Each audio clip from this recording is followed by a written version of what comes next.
In the early 1940s, everyday food became something people could no longer take for granted. By 1943, items like fresh meat, butter, sugar, and even coffee were strictly rationed. Families had to rely on whatever they could store, and canned goods quickly became the backbone of survival. Shelves filled with tins weren't just convenient, they were essential. Mothers across the country learned how to turn the simplest canned ingredients into meals that could feed entire households. Fascinating is how creative people became under pressure. Some of these recipes were even distributed by government pamphlets, quietly handed out to help families stretch what little they had. Yet, once the war ended, many of these ideas disappeared almost overnight. Not because they didn't work, but because people were encouraged to. One of the simplest meals of the time started with a cheap can of corned beef hash. It wasn't anything fancy, just a basic tin that cost a few cents. Mothers would slice it into thick rounds and fry it in leftover grease until the outside turned crispy and golden. If they were lucky enough to have eggs,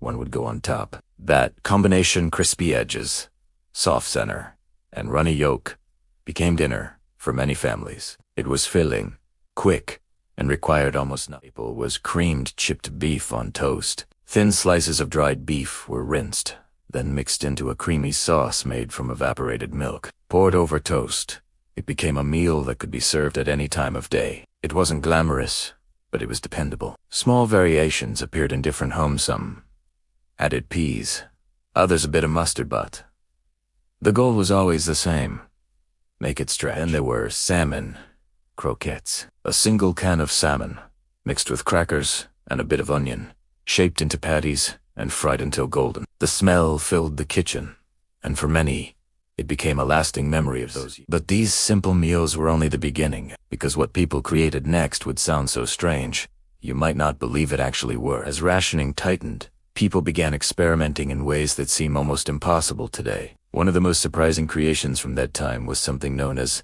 mock apple pie. The shocking part, it didn't contain any apples at all. Instead, crushed crackers were soaked in a mixture of sugar, lemon juice, and spices, then baked in a crust. Somehow, the texture and flavor came incredibly close to real apple pie. Many families served it without anyone realizing the difference. It wasn't just a trick, it was a solution born out of necessity. A clever meal came from canned soup. A simple can of bean and bacon soup could be transformed into a full casserole. Mothers would pour it over sliced hot dogs, add baked beans, and bake it until thick and bubbling. With just a few ingredients, it became a hearty dish.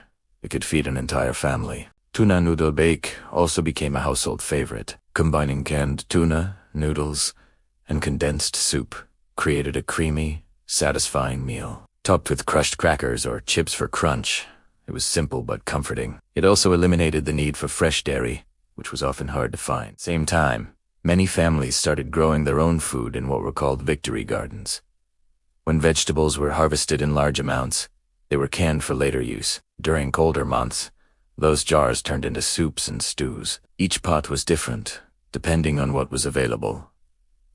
But they all shared one thing: they were made to last. Lunch was simplified. Canned deviled ham spread onto bread became a quick, protein-rich option. It wasn't particularly special, but it did the job. And during those years, that was enough. Usual as these meals were, the next set of recipes pushed creativity even further, into combinations most people today would instantly reject. As the war continued, creativity in the kitchen reached another level. Meals became less about tradition and more about survival. One example was a combination of canned pork and beans with sliced brown bread from a tin. It required no preparation beyond heating, yet it became a comforting and reliable dish. Deserts, surprisingly, didn't disappear. Instead, they evolved. Canned peaches were turned into cobblers, using the syrup as a built-in sweetener. A simple batter poured over the fruit would bake into a golden crust, creating something that felt like a proper treat, despite the shortages. Another lesser-known creation was soybean loaf. Promoted as a meat alternative, it was made from mashed soybeans, mixed with breadcrumbs and sauce, then baked into a dense loaf. While it wasn't universally loved, it showed how far people were willing to adapt. Fish-based dishes were also common. Mackerel cakes, for example, were made by mixing canned fish with potatoes and frying them into patties. Strong in flavor but rich in nutrients, They became a practical option for many families. Then there was canned chili, poured over spaghetti, a simple but effective way to stretch a small portion into a full meal. Add a bit of cheese if available, and it suddenly felt complete. Meals were even simpler. Sardines on crackers required no cooking at all, yet provided essential nutrients. It was the kind of food people ate quickly, without ceremony, just to keep going. Just when you think these ideas couldn't get any more unusual, the next recipes completely redefine what people were willing to turn into food. One of the most unexpected recipes from that era was a cake made using canned tomato soup. It sounds strange, but it worked. The soup replaced ingredients like eggs and butter, while adding moisture and a subtle richness. Once baked with spices, it tasted like a perfectly normal cake. No one could guess the secret. Another classic was corned beef and cabbage made from canned meat. Combined with vegetables, it became a one-pot meal that could feed several people. The flavors blended together, creating something far more satisfying than its simple ingredients suggest. Special occasions, pineapple upside-down cake became a favorite, using canned pineapple rings, sugar, and batter. It created a dessert that looked almost luxurious. It proved that even during difficult times, people still found ways to celebrate. Dishes like Vienna sausages with rice also became common, mixed with soup and baked. It created a filling meal that stretched small portions into something substantial. Even had their place. Evaporated milk fudge was made by boiling simple ingredients into a thick, creamy treat. It was inexpensive, but felt like a reward. However, were as basic as they could get. Baked bean sandwiches, just beans, spread on bread were eaten because they were cheap and filling. No one pretended they were anything more.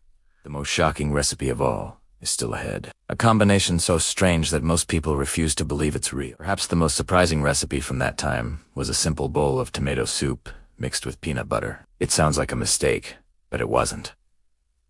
The peanut butter melted into the soup, creating a creamy, rich texture that balanced the acidity of the tomatoes. What started as a thin soup suddenly became a meal. Clever trick involved turning condensed milk into caramel. By slowly heating an unopened can in water, it transformed into a thick, golden spread. It was used on bread, desserts, or eaten straight from the can. A small luxury during difficult times. Then there was the ultimate wartime dish, what many called everything stew.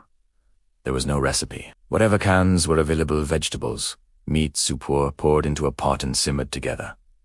It wasn't pretty, but it was filling. It could last 4 days, reheated again and again. These meals weren't designed to impress. They were designed to survive.